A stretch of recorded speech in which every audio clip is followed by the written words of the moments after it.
Hey guys, Angela here. Welcome back to my YouTube channel and welcome to another Sunday chat. Welcome to the return of Sunday chat. I think we've been off a week, 2 weeks. We've been off from our Sunday chat, so it's time to have a little update, life update over the last couple weeks. I am currently on week 2 of a pretty strict diet. I hate saying that I'm on a diet, but it is what it is. So sweets and stuff are like out of the question. So I've been I'm not one to like smother a craving for sweets. It just, you know, it doesn't work for me because I'm gonna get up at 8 o'clock, put on a hoodie and run down to the corner store and get a Reese's if I don't appease my sweet tooth, right? So I just have been doing that with little low calorie drinks. So this is the mixer. This is a flavored tonic water that I would usually drink with like gin or something like that. I know I done turned into a gin girl, but they taste really good on their own and they're only like 70 calories. So I've just been drinking this flavored tonic water whenever I have like a sweet tooth, which I'm having right now, or like a Olipop, which I have a couple of those in my refrigerator. I don't buy a lot of them because I don't want to like rely on drinking them every day, but I have a few of each in my refrigerator.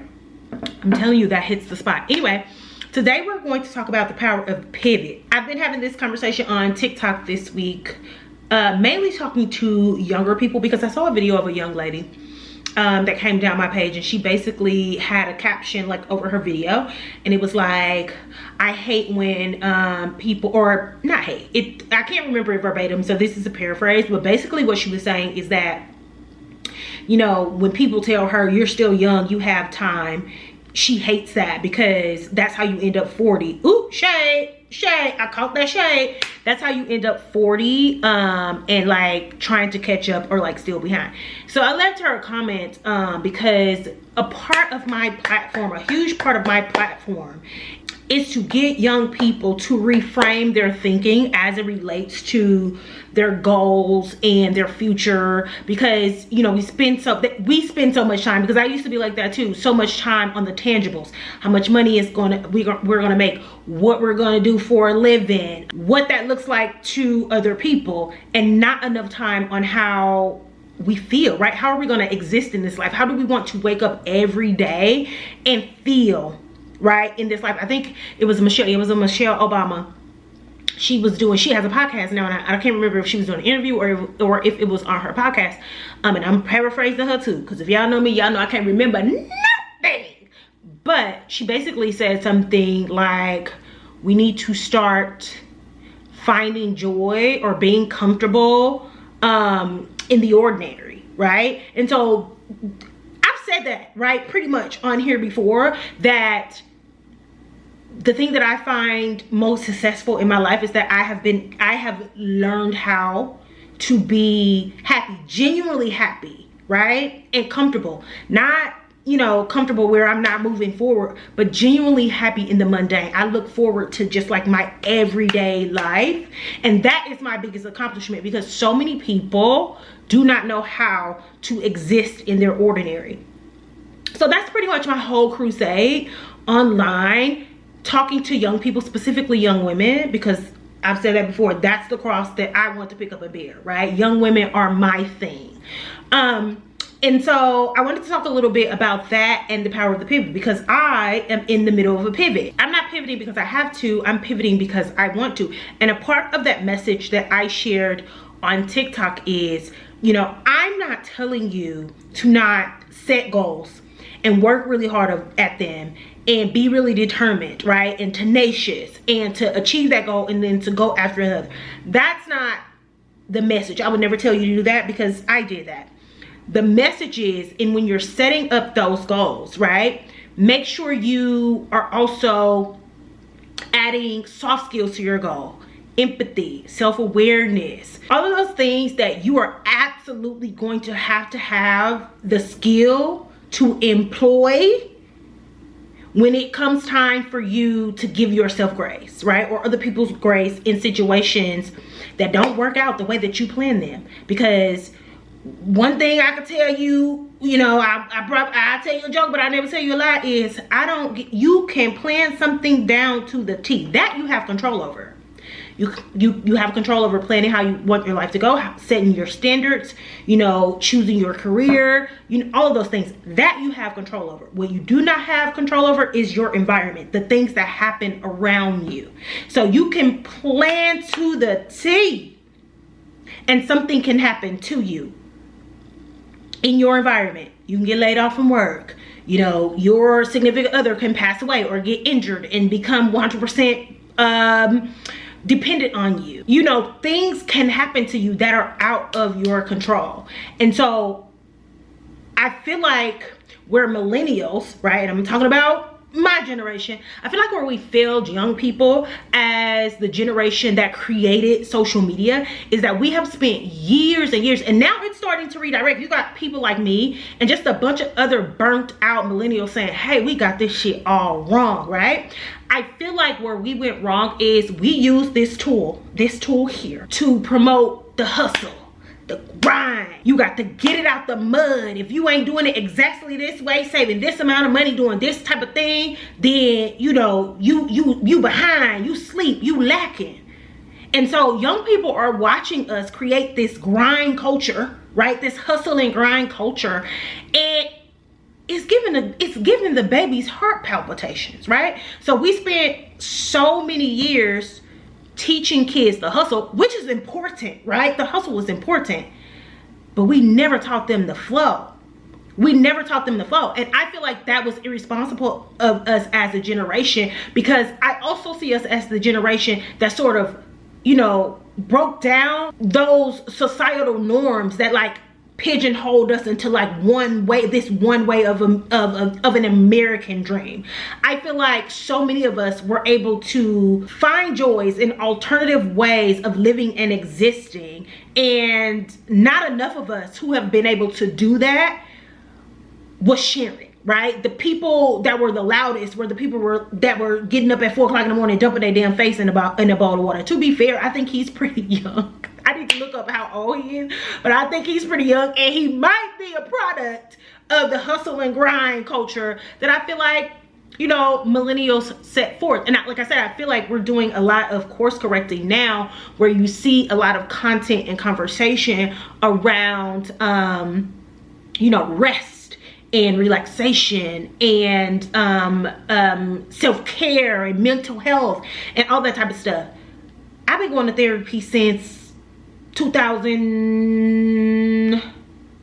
When was the first time I went to therapy? I went to therapy in 2000 and I believe 5 for the first time. I went to therapy in 2005 for the first time. Some of us have been prioritizing mental health and self-care and all that type of stuff for years, and some of us have been talking about that stuff for years. But like I said, just that grind and hustle, that, you know, Earn Your Leisure is a platform that I use. Not that, I mean, I don't like those guys. I think it's a grift and I think it's a hustle. That could be a video for another day. I don't think you need to charge people to teach people how to save their money, right? If you making as much money as you say and you making, you don't need to charge your people to show them how to do the same thing that you.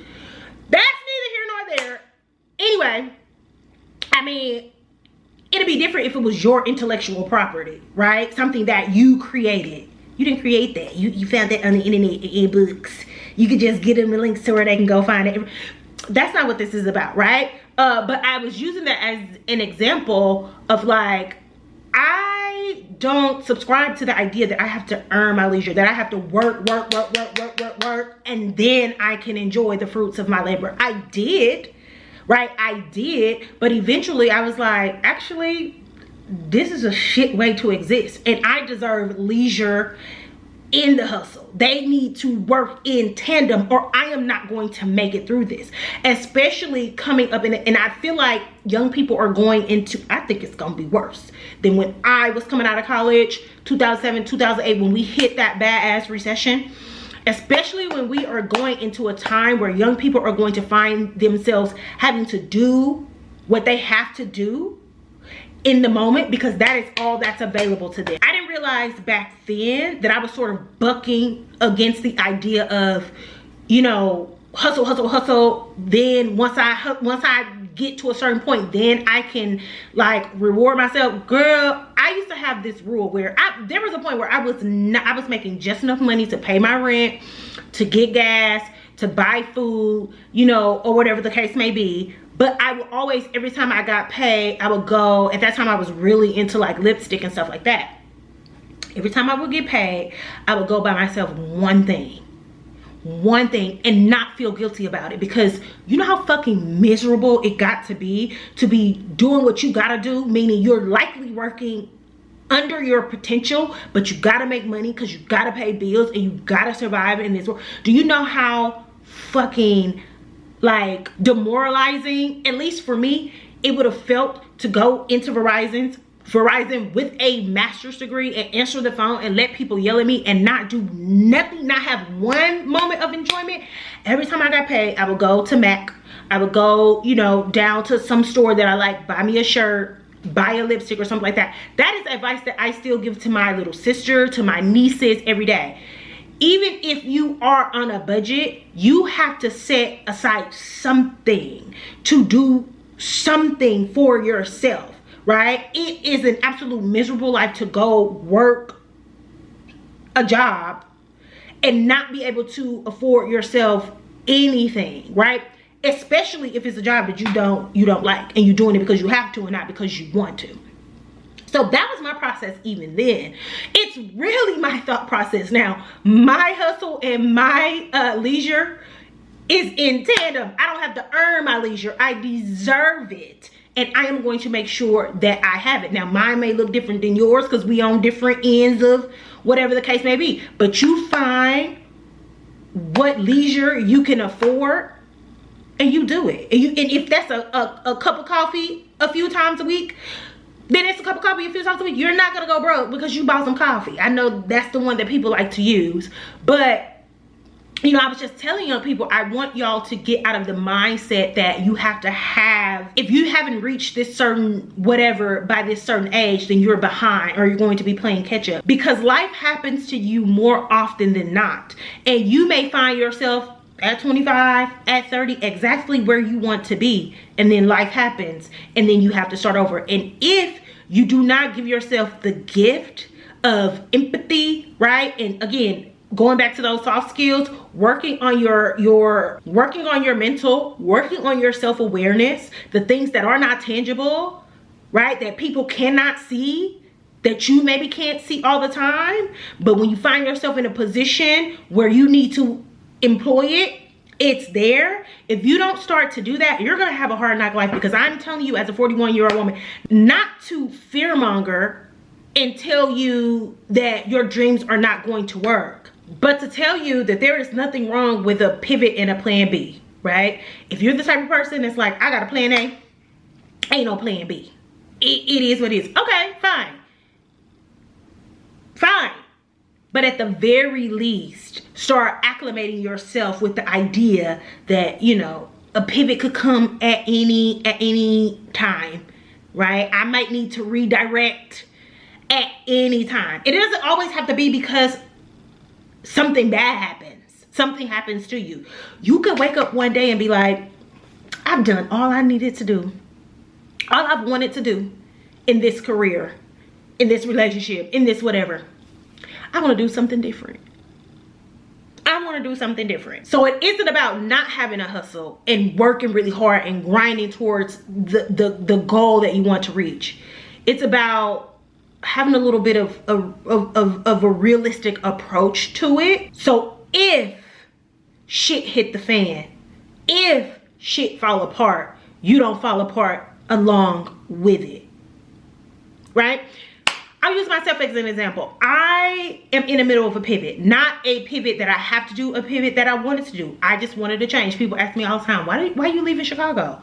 No reason. I love Chicago. I actually plan on coming back to Chicago eventually and buying property in Chicago and probably living here for the rest of my days because I love this city. I just wanted to change. I've been here for 10 years.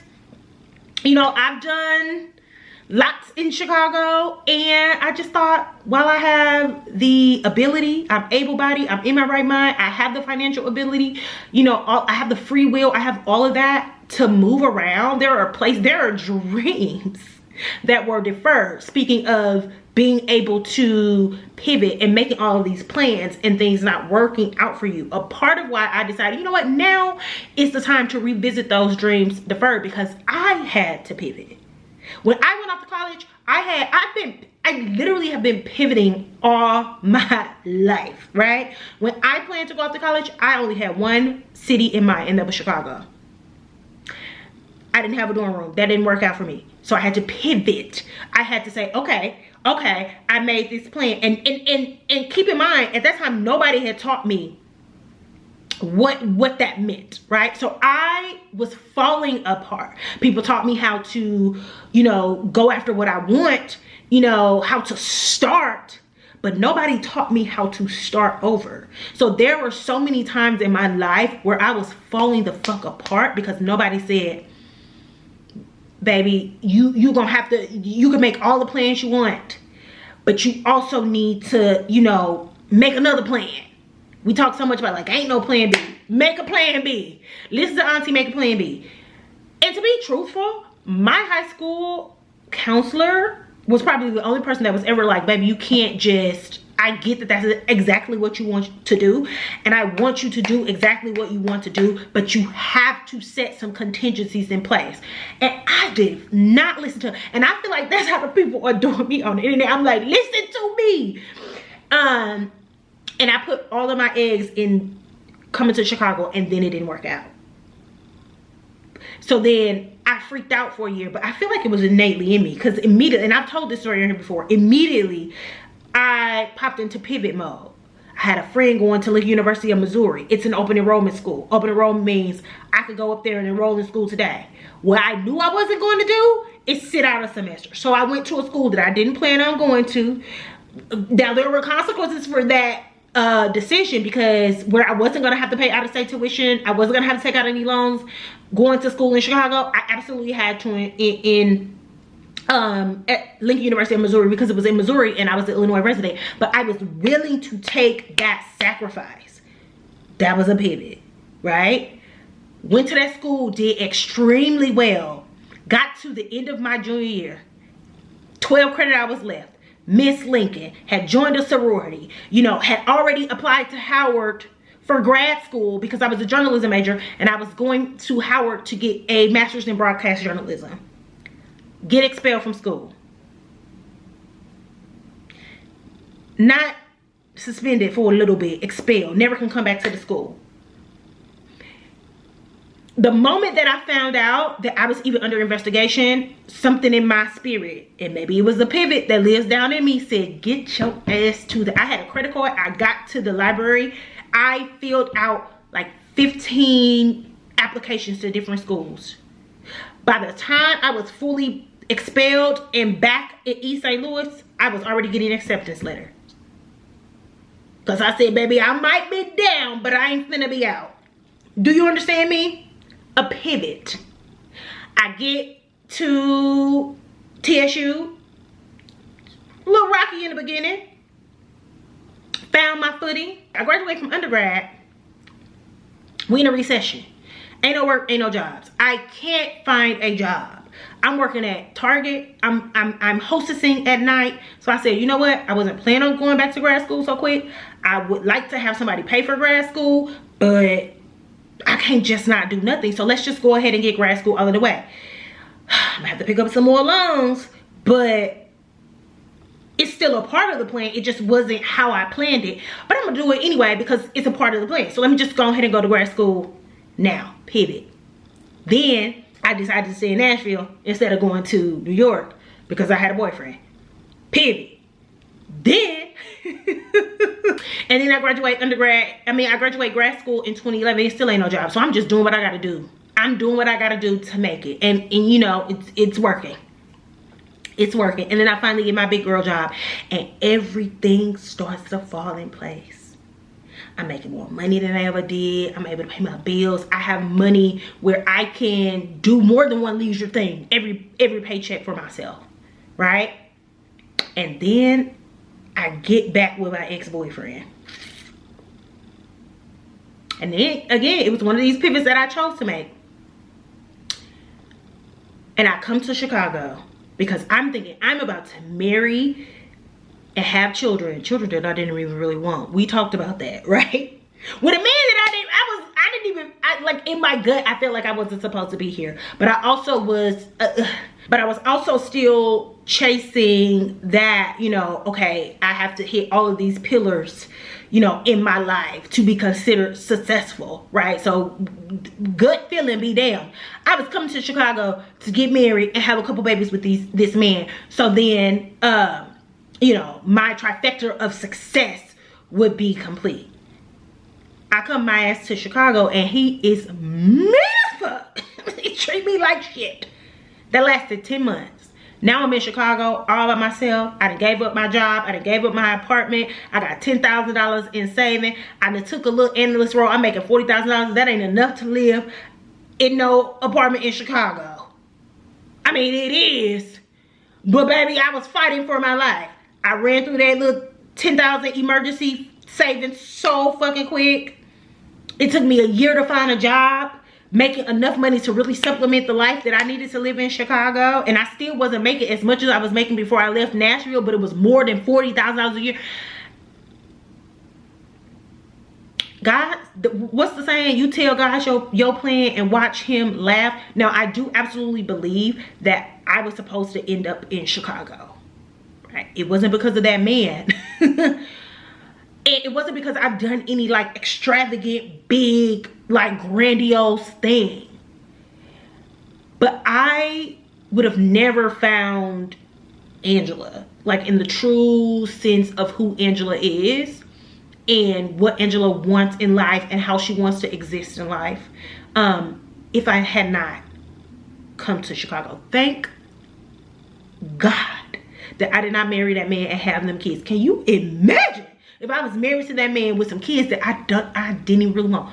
I love kids. I love kids. I don't want them. Could you imagine if God would have allowed the things that I had planned, perfectly written out for my life, to happen? He knew that's not what I wanted. He knew that's not what I wanted. So I say all of that to say, girl, make your plans. Let me tell you something.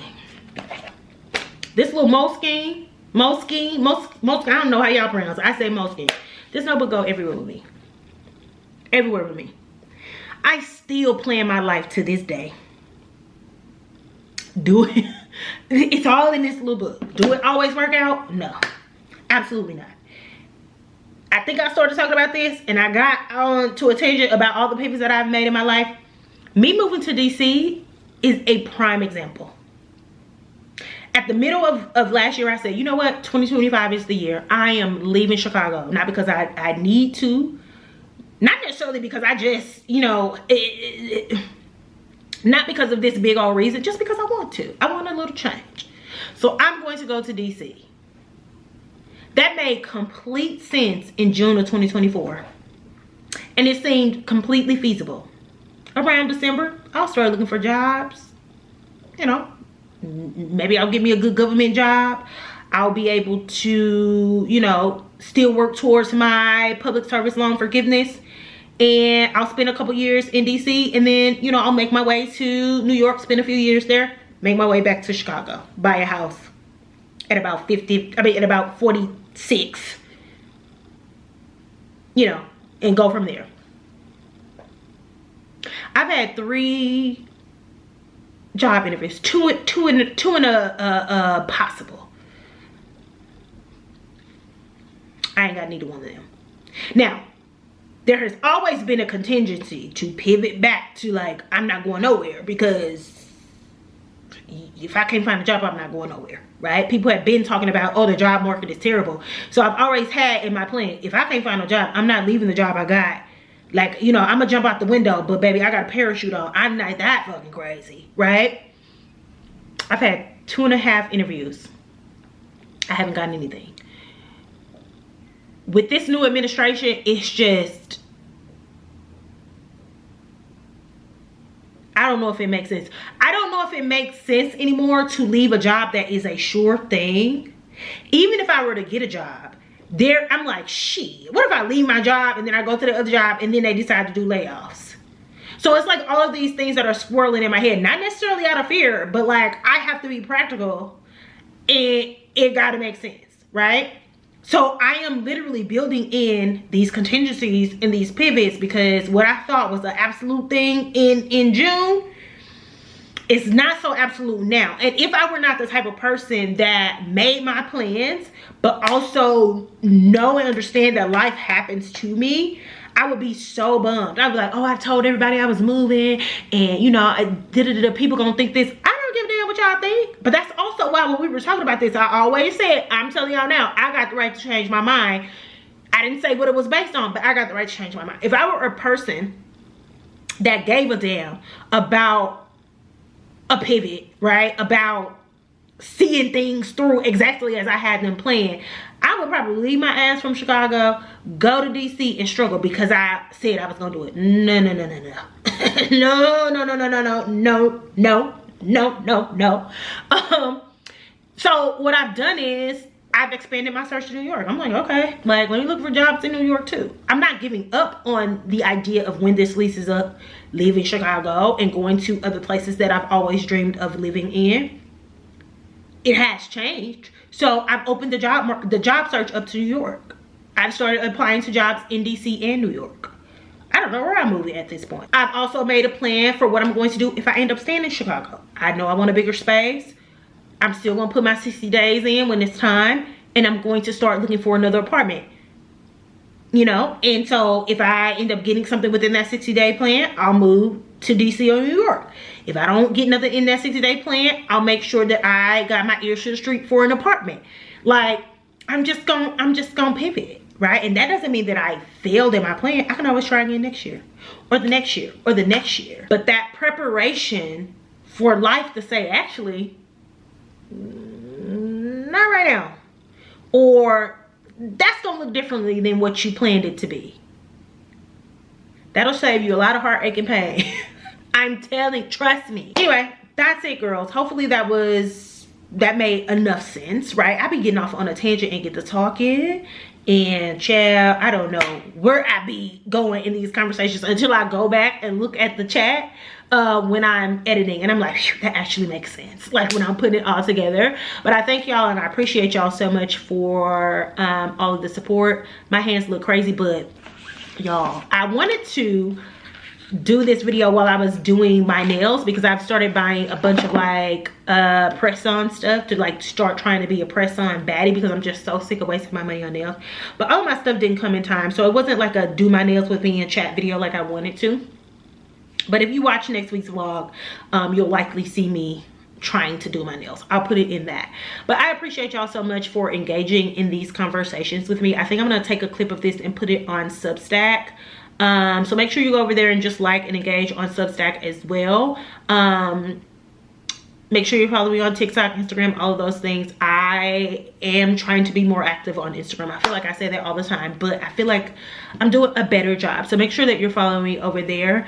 And yeah, let me know what you think about today's subject in the comments. Anything that I mentioned that you maybe want to talk more about, you want to hear more about. I'm always open to topic suggestions, y'all, because it ain't that easy coming up with topic suggestions. So if you got some, put them in the chat. Nothing about careers and stuff. Y'all know me. I de-escalated the corporate ladder 10 years ago. Don't ask me about no jobs. Don't ask me about no career stuff, no career tips. I don't got nothing for you. I'm out here fighting for my life in this job market, just like y'all. Y'all know I've never interviewed for a job. I've interviewed for a job one time and I gotten it, and then they doubled back and was like, actually, psych, we made a mistake, we want to give it to you. I'm out here struggling just like y'all. Don't ask me nothing about no job. Anything else y'all want to talk about? Anything else y'all want to talk about? I got you. Anyway, I will talk to y'all in next week's video. Bye.